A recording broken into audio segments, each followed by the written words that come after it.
Em nome do Pai, do Filho e do Espírito Santo. Amém. O anjo do Senhor anunciou a Maria e ela concebeu do Espírito Santo. Ave Maria, cheia de graça, o Senhor é convosco. Bendita sois vós entre as mulheres, bendito é o fruto do vosso ventre, Jesus. Santa Maria, Mãe de Deus, rogai por nós, pecadores, agora e na hora de nossa morte. Amém. Eis aqui a serva do Senhor, faça-se em mim segundo a vossa palavra. Ave Maria, cheia de graça, o Senhor é convosco, bendita sois vós entre as mulheres, bendito é o fruto do vosso ventre, Jesus. Santa Maria, Mãe de Deus, rogai por nós, pecadores, agora e na hora de nossa morte. Amém. E o Verbo divino se fez carne e habitou entre nós. Ave Maria, cheia de graça, o Senhor é convosco, bendita sois vós entre as mulheres, bendito é o fruto do vosso ventre, Jesus. Santa Maria, Mãe de Deus, rogai por nós, pecadores, agora e na hora de nossa morte. Amém. Rogai por nós, Santa Mãe de Deus, para que sejamos dignos das promessas de Cristo. Oremos, infundi, Senhor, em nossas almas a vossa graça, como vos pedimos, para que nós, que pela anunciação do anjo viemos a saber o mistério de vossa encarnação, paixão e morte de cruz, cheguemos um dia à glória eterna dos céus, pelo mesmo Cristo, Senhor nosso. Amém. Caríssimo irmão e irmã, hoje nos encontramos para celebrar e meditar o 8º domingo do tempo comum. Estamos basicamente às portas da nossa quaresma, onde o tempo comum que se prolongou, podemos assim dizer, antes da quaresma nesse ano, será interrompido para vivermos este tempo de penitência e de graça, de conversão. E para entrarmos também na dinâmica do texto de hoje, recordemos brevemente, se não recordamos, voltemos às homilias para ver sobre o que falamos nos últimos 2 domingos, porque este evangelho é continuidade daquele mesmo discurso que o Senhor está fazendo. Há 2 domingos atrás escutamos o Sermão da Planície com São Lucas, justamente onde Jesus deu 4 bem-aventuranças e 4 ais. O projeto de homem que Jesus criou para cada um de nós, o que Ele espera de cada um de nós, enquanto seus discípulos, todos aqueles que o escutam e o seguem. Depois, semana passada, escutamos a questão do amor aos inimigos, o perdão, e meditamos profundamente o como tantas vezes passa desapercebido para nós e não realizamos aquilo que deveríamos. E a nossa humanidade sabe o quanto é difícil por causa da queda do pecado. E nesse passo a passo, Jesus continua falando hoje com seus discípulos. O texto do Evangelho está ligado diretamente aos seus discípulos, não aos fariseus. Então está falando diretamente a cada um de nós, nos colocando em questionamento em relação a muitas coisas na nossa vida e também já nos preparando, de certo modo, a liturgia de hoje para a Quaresma, que começará com as cinzas da quarta-feira de cinzas. Antes de tudo, uma lembrança, e passe adiante este vídeo para aqueles que não escutam. As cinzas são um sacramental, não um sacramento. Sacramental é como água benta, aspergida, ela pode trazer cura, pode abençoar um objeto, uma casa, mas não realiza aquilo que os sacramentos realizam em nós. O projeto de salvação do Senhor. Nos auxiliam? Claramente nos auxiliam. São importantes os sacramentais. Mas acima dos sacramentais estão os sacramentos. Então, por que disse isso como introdução? Porque as cinzas não perdoam pecados. O que perdoa o pecado é justamente o sacramento da reconciliação ou da confissão com o sacerdote. É ali que eu tenho o perdão dos pecados. E, infelizmente, na nossa cultura tem muita gente que aproveita para sair no carnaval, fazer tudo o que quer de errado e depois recebe as cinzas e como se nada tivesse acontecido. Não é assim que funciona. Primeiro, que eu já não devo de escolher fazer as coisas que fogem daquilo que Deus pede para mim. Já não deveria de andar por esse caminho, fugindo do amor de Deus, de seus mandamentos, de seus ensinamentos, para viver alguns prazeres momentâneos e pecaminosos. Segundo, se eu vivi e talvez eu não quisesse viver estas coisas seja porque aconteceu de eu estar com a minha família, acabei saindo e indo para estes momentos porque não tinha como fugir da ocasião e acabou acontecendo coisas que não deveriam, devo de, reconhecendo o quanto sou pecador e quanto falhei na minha caminhada de virtudes, me confessar com o sacerdote e pedir o perdão dos meus pecados. Então, o sacramental, que vamos meditar também na quarta-feira de cinzas, não sei ainda se por vídeo ou por áudio, nos ajuda a recordar aquilo que se fazia na antiguidade, o revestir-se inteiramente de cinzas, como penitência. Mas não perdoa o pecado. Nos recorda que somos pó e ao pó voltaremos, ou ainda, convertei-vos e crede no Evangelho. Passemos à liturgia de hoje, que é o que nos interessa.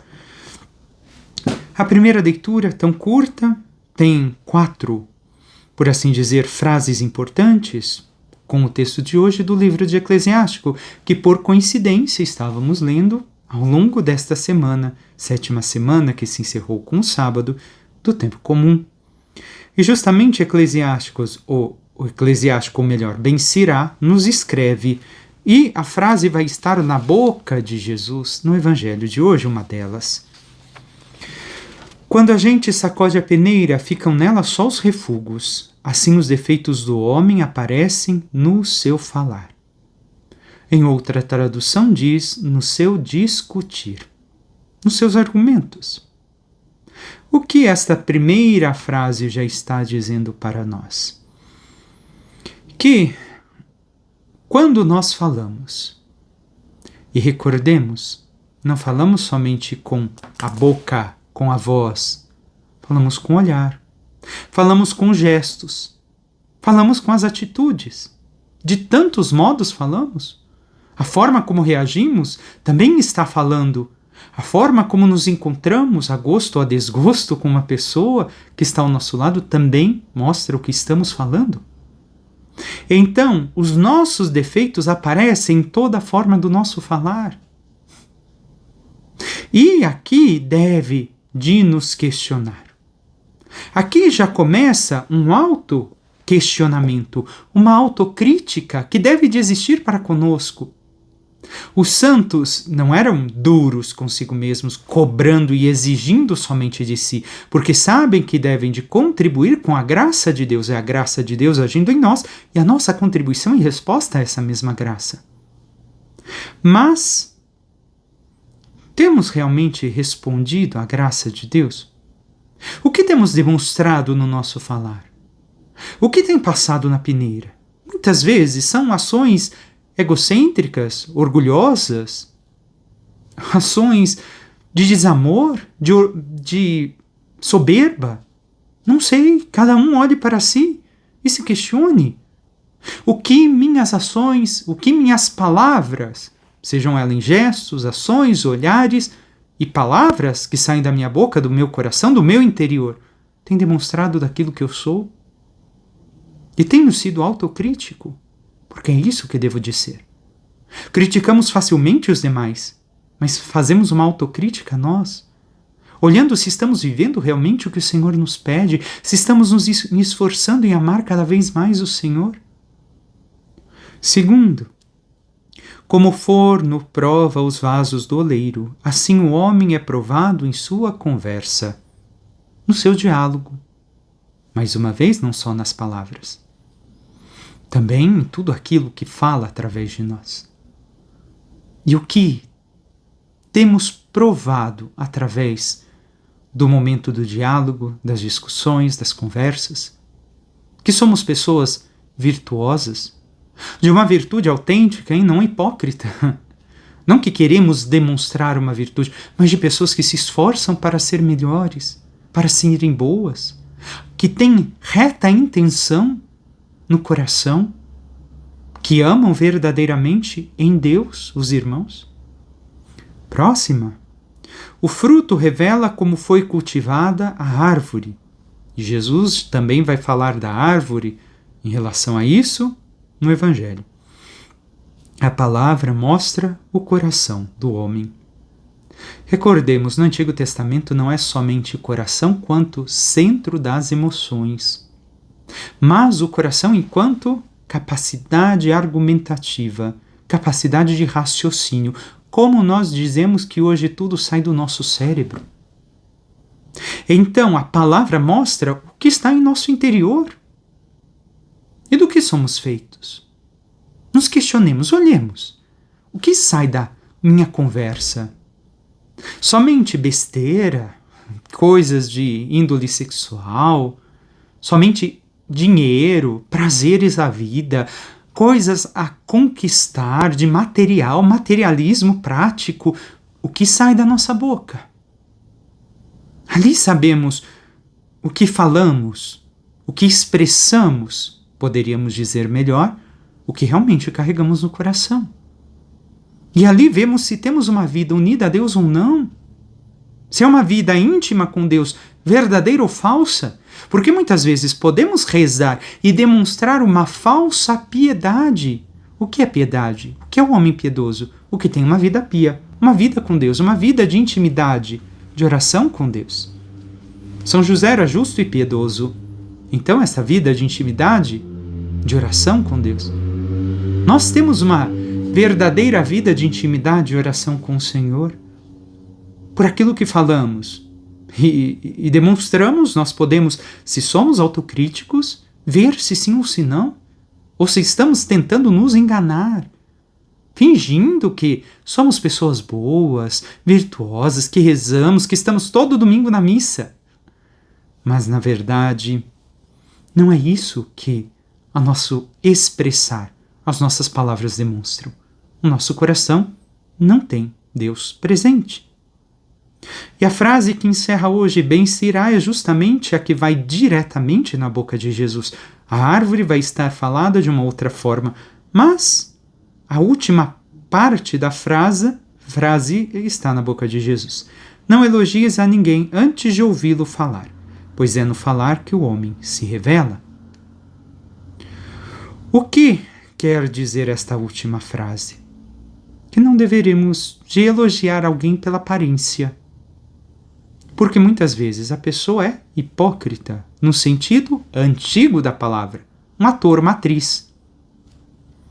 Não é chamando atores e atrizes de hipócritas, hein? Se bem que, infelizmente, sabemos que muitos são. Mas, na antiguidade, hipócrita estava ligado a Hipócrates, que é justamente o teatro.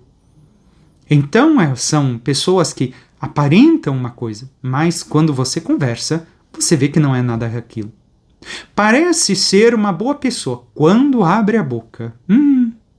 Só faz fofoca, crítica, só faz julgamento, só fala besteira, fala coisas que não deve, até mesmo blasfema. Cuidado, bem se irá nos diz. Passemos brevemente pelo Salmo. No refrão de hoje nos diz: como é bom agradecermos ao Senhor. Somos gratos ao Senhor? Porque isso também a nossa boca deveria de expressar gratidão. As nossas ações devem de expressar totalmente gratidão ao Senhor. E temos expressado essa gratidão ao Senhor? E mais adiante está uma frase: o justo crescerá como a palmeira, florirá igual ao cedro que há no Líbano.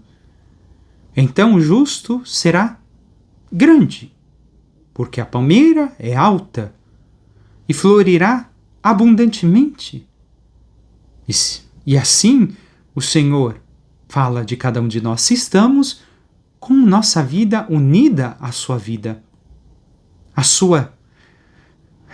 ao seu espírito, unido nossa vida espiritual a ele. E depois, no outro verso que serve, diz: mesmo no tempo da velhice darão frutos cheios de seiva e de folhas verdejantes. O que quer dizer isso? Na velhice, quando não se tem mais força, ainda continua a dar frutos como uma árvore jovem. Isso não quer dizer em relação à vida biológica, mas em relação à vida divina, à vida espiritual. Os frutos não deixam de aparecer, não importa a idade que tenhamos. E nós temos vivido no Senhor, temos dado frutos no Senhor. Passemos ao Evangelho. Hoje, São Lucas 6, 39 a 45. Continuidade de onde estávamos semana passada.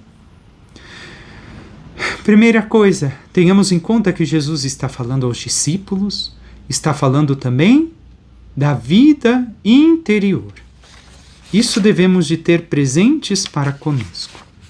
Está tocando na ideia da vida interior para cada um de nós. E também devemos de ter presente uma outra coisa. Ao longo do texto, aparecem sempre número de 2. 2 cegos, 2 pessoas, mestre e discípulo, 2 irmãos, 2 árvores, 2 tesouros. Sempre número de 2. Jesus está explicitando ao longo de tudo que está no Evangelho de hoje. E a parábola é curtíssima. Jesus contou uma parábola aos discípulos. Qual é a parábola? Pode um cego guiar outro cego? Não cairão os 2 num buraco? E acabou a parábola. É possível um cego guiar outro cego?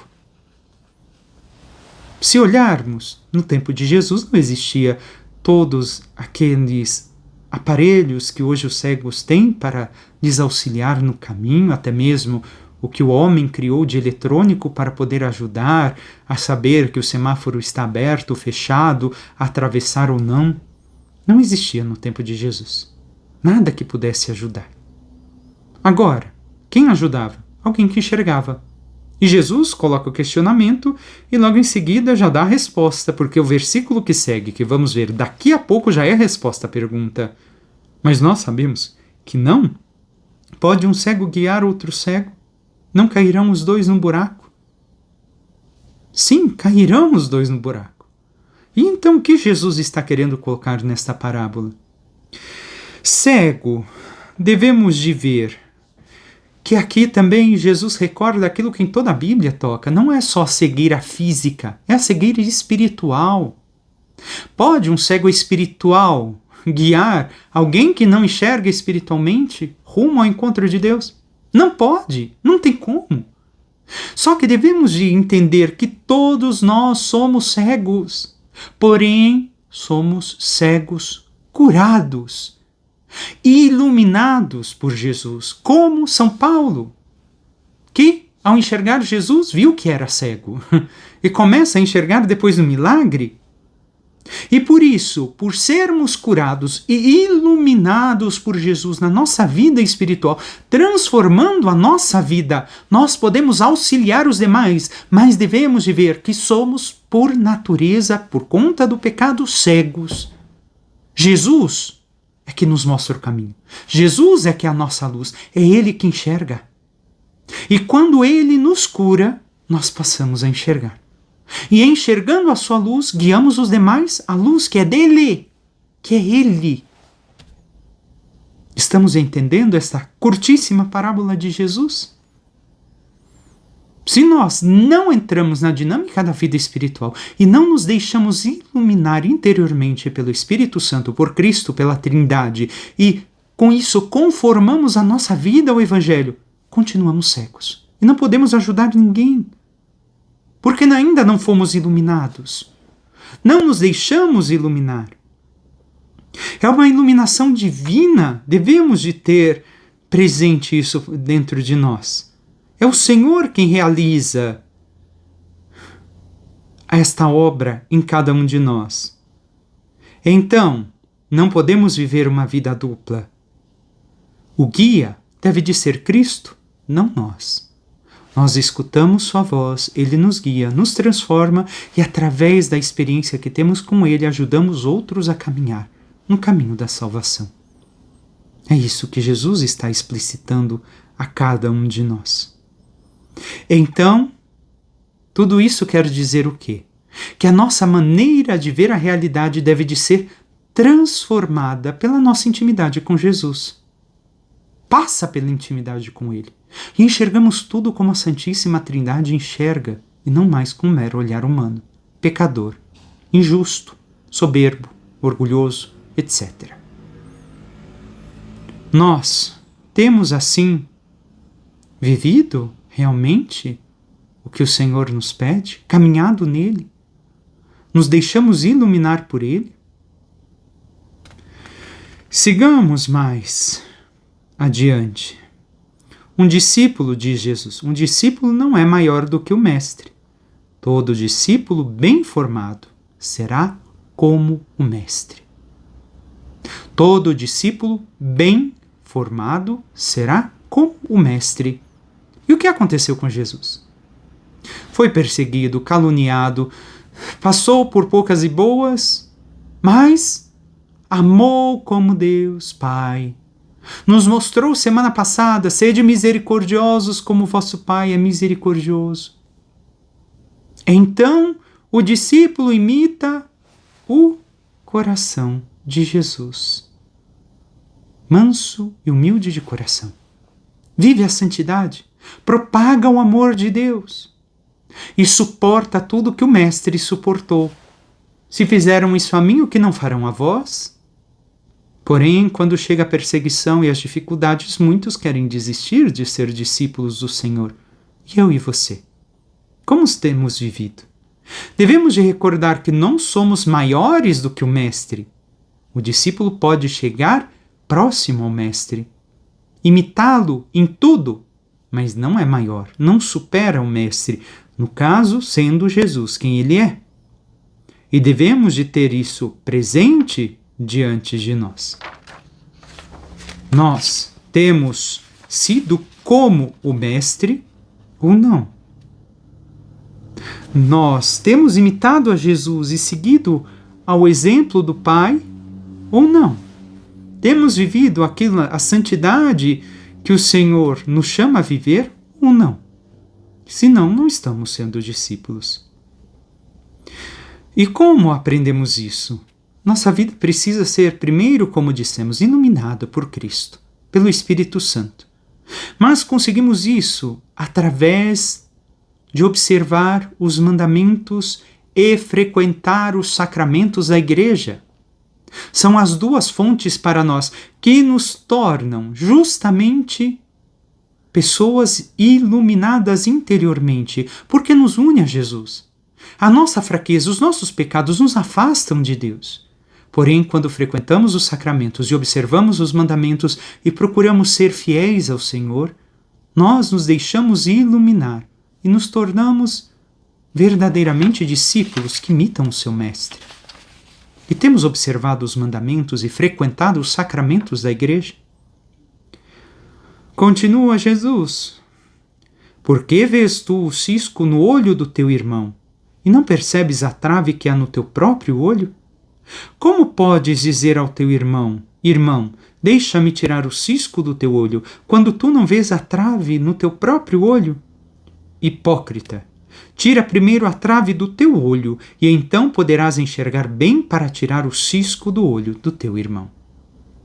Aqui Jesus não está dizendo que não podemos corrigir os demais, hein? Não te dizemos mal esta expressão. Vamos meditar bem. O que Jesus está falando aqui? Primeiro, irmão é a linguagem utilizada na igreja primitiva para designar os outros cristãos, os outros católicos. Então Jesus está falando o olhar do discípulo para outro discípulo. De mim para você, de você para mim, e assim a comunidade cristã. Então Jesus está falando dentro da comunidade cristã, nesse trecho que aqui está. Como vês o cisco no olho e não vê a trave no teu? O que Jesus está querendo dizer aqui? Jesus está querendo falar e criticando ou apontando uma coisa clara aqui.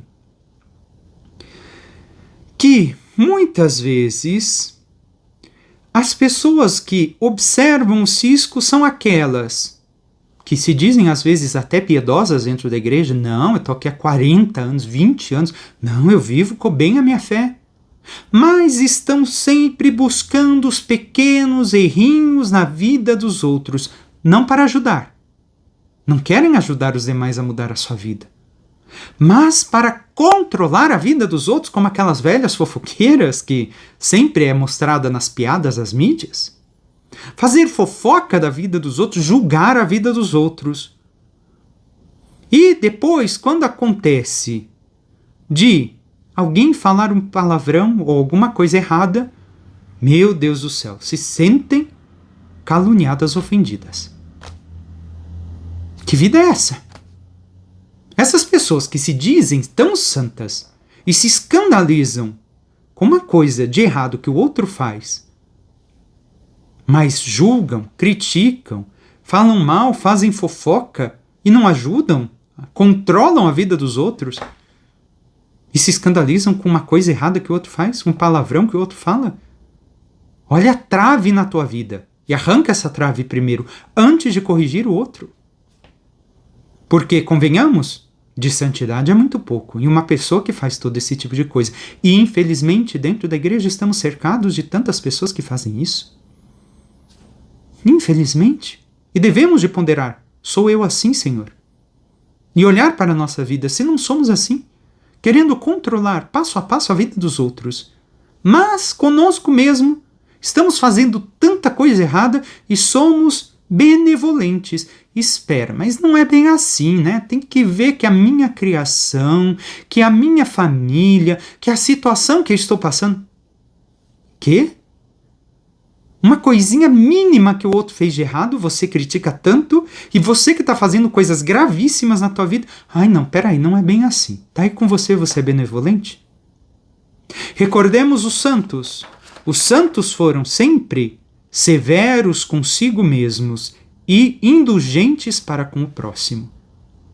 E o que é severo consigo mesmos? Críticos consigo mesmos. Espera, eu estou errado, eu tenho que mudar minha vida.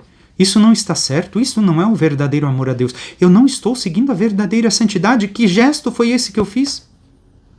Os santos são assim. E você e eu? Temos sido autocríticos, severos conosco mesmos, indulgentes para com os demais? Ou buscamos pequenos defeitos na vida dos outros e não vemos os defeitos grandíssimos que estamos vivendo? Somente quem, e Jesus vai dizer aqui, demonstrar isso claramente, quem conseguiu corrigir a si mesmo é capaz de ajudar o outro a se corrigir. Somente quem conseguiu se corrigir. Aquele que já se corrigiu consegue ajudar o outro. Por quê? Porque eu tive a experiência de mudar a minha vida e eu sei como estender a mão para o outro para socorrê-lo. É isso que Jesus está dizendo aqui. Por isso ele chama de hipócrita e manda mudar primeiro a minha vida para ajudar o outro. Não é que eu não posso. Posso. Mas se eu percebo que estou num erro pior que o outro, às vezes até da mesma linha que o outro, eu sou chamado primeiro a me corrigir. E me corrigindo, eu sei como eu posso auxiliar o outro. Meu irmão, minha irmã, olha, tenta fazer isso daqui na tua vida. É uma situação difícil, mas Deus dá graça. Se a gente se esforça, a gente pode mudar de vida. Nós conseguimos realizar a vontade de Deus. É isso que Jesus demonstra para nós hoje, neste trecho que acabamos de escutar. E temos agido assim? Ou não? O hipócrita é quem? É quem tem capacidades e virtudes somente na aparência, mas não consegue manter por muito tempo a aparência de ser uma pessoa virtuosa. Logo a máscara cai e mostra quem verdadeiramente é. Esse é o hipócrita. Jesus fala, não vistam uma máscara de falsa virtude, falsa piedade, falsa santidade, mas realmente buscai aquilo que deve ser buscado e vivido. E temos feito isso, meu irmão, minha irmã? Ou não? Ou temos sido hipócritas, colocando máscaras e não mudando nada daquilo que Jesus pede para nós? A escolha é nossa. Só que nós perderemos a salvação se vivermos na hipocrisia, sem buscar sermos transparentes como vidro, como o vidro da janela. Assim nós devemos de ser transparentes. E se estamos sujos, seja pelos pecados ou por qualquer outra coisa, nós impedimos que a luz passe e atravesse através de nós. E é Jesus, a luz, que deve de atravessar a cada um de nós e iluminar a vida dos demais. E temos sido transparentes na nossa vida com Jesus, ao menos nos esforçado e buscado os sacramentos com frequência? Mas ainda, o que mais podemos tirar daqui? Pois bem, sigamos e depois veremos mais algumas coisas que anotei, para alguns pontos que anotei para lembrar e meditarmos, e talvez voltemos a alguns pequenos trechos. Não existe árvore boa que dê frutos ruins, nem árvore ruim que dê frutos bons ou belos. Não existe árvore bela que dê frutos ruins, ou árvore ruim que dê frutos belos. O que Jesus quer dizer com isso? Jesus está mostrando que o princípio está não naquilo que aparentamos, hein? Não é aparentar uma beleza exterior, mas naquilo que somos interiormente. Uma árvore boa interiormente produz frutos bons. Uma árvore ruim interiormente produz frutos ruins. E isso ele quer demonstrar o quê? No coração de cada homem e mulher está o princípio do bem e do mal. As principais ações do homem não são obras, são palavras, são gestos, são formas com que manifestamos e nos comunicamos. Ali está, eu posso fazer alguma coisa de mau grado e estar com a cara assim, bravo, achando ruim. Fiz uma coisa boa, mas qual era a intenção do meu coração? Jesus está falando aqui justamente da intenção do coração. E para Jesus uma ação é verdadeira e unicamente boa quando sai de um coração bom. Não importa o que está acontecendo, é meu jeito. Lembramos da semana passada? Meu jeito de ser cristão é amar. Meu jeito de ser cristão, a raiz do ser cristão é o amor e a bondade. Então, tudo que eu faço por bondade. Devemos de ter isso claro. Por quê? Porque senão tudo que fizermos levará a marca da nossa maldade, mesmo que essa maldade seja desconhecida de cada um de nós. Eu posso fazer coisas boas com segundas intenções, pensando, agindo de forma a querer alguma coisa em troca. E o que? Como temos agido? Podemos fazer coisas boas por exibição, interesse. Eu vou fazer porque estão vendo, vão me aplaudir, vão me elogiar, vão falar bem de mim. É por isso? Então, não foi uma ação boa para Jesus. Porque uma ação só é boa quando sai de um coração bom. E muitas vezes, em muitos casos, raramente nós fizemos alguma ação boa, não é verdade?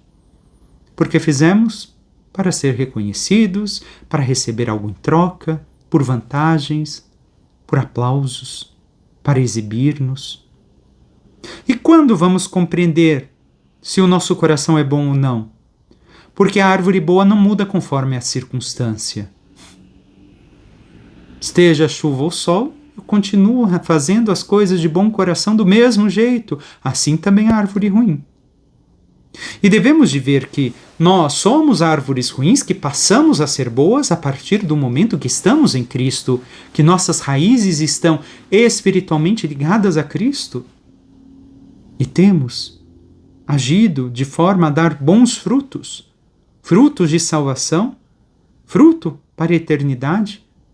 Jesus está pedindo a pureza de intenção das nossas ações. E temos agido de forma pura. Simplesmente fazemos o bem por fazer, porque faz parte do meu ser cristão, faz parte da minha salvação, ou não? Temos intenções por trás. Devemos de ter presente também que Jesus está demonstrando que o bem e o mal se faz presente dentro de nós, e somente com a graça de Deus o bem vai prevalecer. Se nós não buscamos a graça, não temos vida de oração e não buscamos os sacramentos, não prevalecerá o bem em nós, e sim o mal, a maldade, o egoísmo. E também recordar mais uma coisa, que o olhar é o reflexo da alma. Podemos agir achando que estamos fazendo bem ou tentando enganar os demais, mas o nosso olhar mostra completamente o contrário. Continuemos. Toda árvore é reconhecida pelos seus frutos. Não se colhem figos de espinheiros, nem uvas de plantas espinhosas.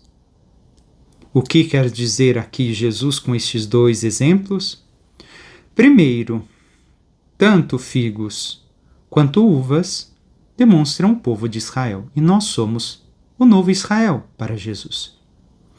Então, o que ambas fazem?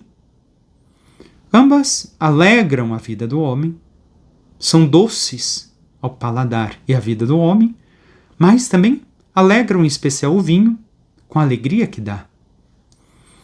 E então Jesus está querendo dizer o quê? Que se somos espinheiros, como vamos dar doçura de vida aos demais? Só produzimos espinhos? Só vamos machucar, ofender? Vamos trazer e fazer o mal aos demais? Se não estamos unidos a Cristo e não nos deixamos transformar por Ele. E uvas de plantas espinhosas não saem. O que quer dizer uva? Como vamos dar alegria aos outros se não temos alegria em nós? Se Jesus não é a nossa alegria, se Jesus não é a fonte da nossa vida, devemos de compreender que a árvore boa é aquela que deixou de ser ruim, como na confissão. Nós entramos na confissão e entramos pessoas más, porém, quando absolvidos pelo sacerdote e pela igreja, nós saímos pessoas transformadas, boas, para que, unidos ao Senhor, nós possamos dar os frutos de salvação. Isso mostra que a árvore boa não confia em si, confia no Senhor. A árvore ruim confia em si mesma. Senhor, eu sei que sem ti eu não sou nada. Eu preciso de ti. Sem ti eu não consigo viver, Senhor. Só faço coisas erradas. Me ajuda, me transforma. E nós confiamos em quem? Em Cristo ou em nós mesmos? Continuemos. O homem bom tira coisas boas do tesouro do seu coração. Mas o homem mau tira coisas más do seu mau tesouro, pois sua boca fala do que o coração está cheio. A boca fala do que o coração está cheio. O que quer dizer aqui? Qual é o bom tesouro do nosso coração? Deveria de ser a palavra e o amor de Deus para conosco. E também a vida de sacramento. A vida da graça. Os mandamentos de Deus. Nós temos conversado, falado sobre isso? Tirado frutos disso para cada um de nós? Ou temos vivido numa escuridão moral e espiritual e por isso não conseguimos manifestar nada de bom através de nós? Porque não temos vida de oração? Porque não buscamos uma vida conforme a vontade de Deus? Porque arrumamos sempre desculpa. Amanhã eu confesso, ano que vem, não, eu vou confessar mais perto da Páscoa. Estouto. Acha que vai chegar vivo até lá? Tem certeza? Não sabemos. Por que não hoje mudar a minha vida? Por que não hoje fazer o que Deus me pede? E aqui devemos de ter presente para nós que em tudo isso Jesus está nos pedindo a coerência entre o falar e o viver. Porque muita gente não vem à fé ou se afasta da fé porque não somos coerentes. Não somos. Falamos uma coisa, exigimos de todos uma coisa e vivemos outra. E cadê a nossa coerência? A minha e a tua, pessoalmente. Não adianta responsabilizar os outros e cuidar da vida dos outros.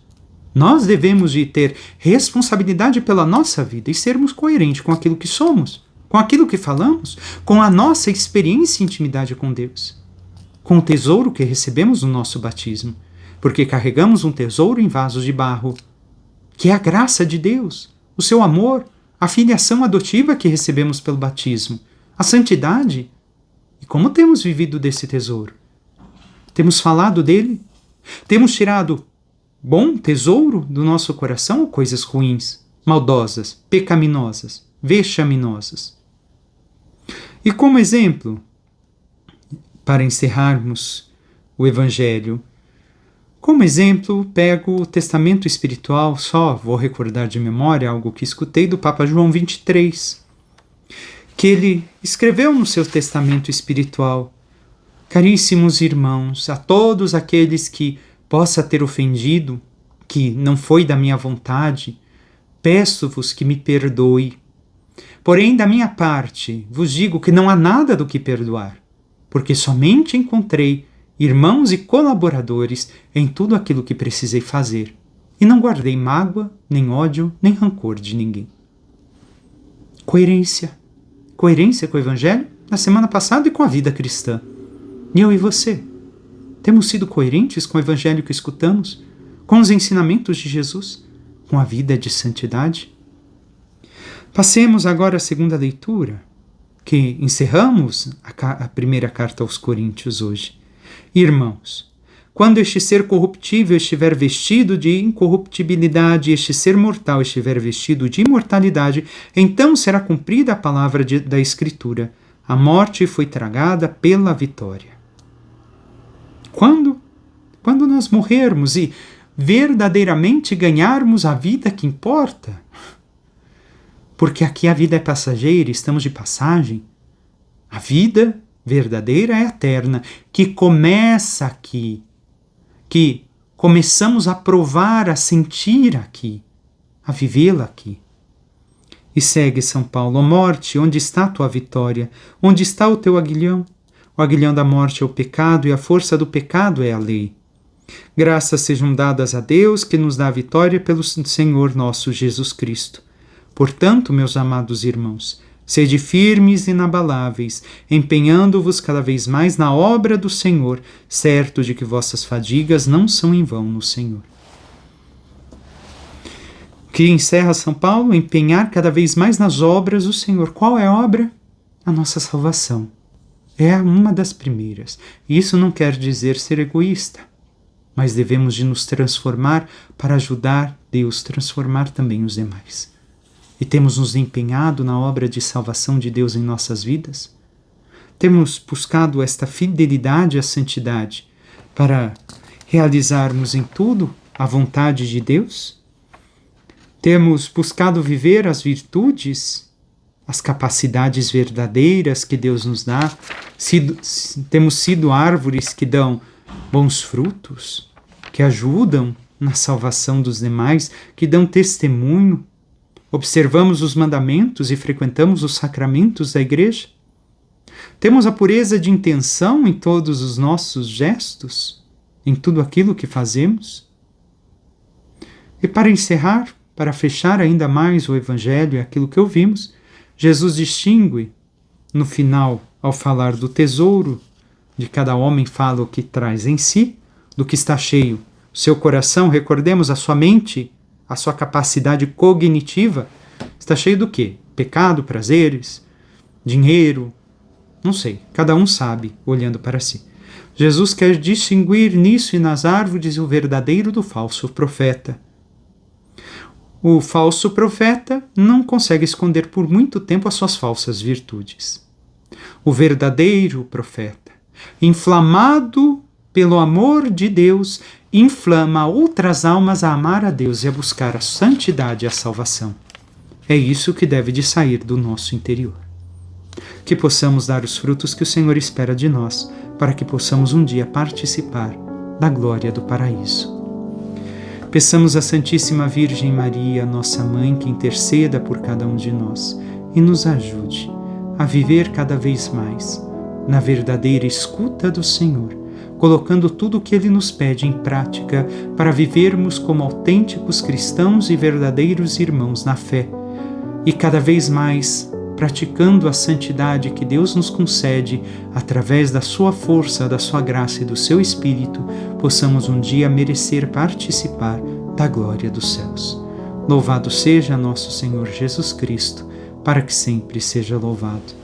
Por intercessão da Santíssima Virgem Maria, de todos os santos e anjos de Deus, desça sobre vós, vossas famílias e tudo que vos pertence a bênção do Deus Todo-Poderoso, Pai, Filho e Espírito Santo. Amém. Um santo e abençoado domingo a todos. Deus vos abençoe.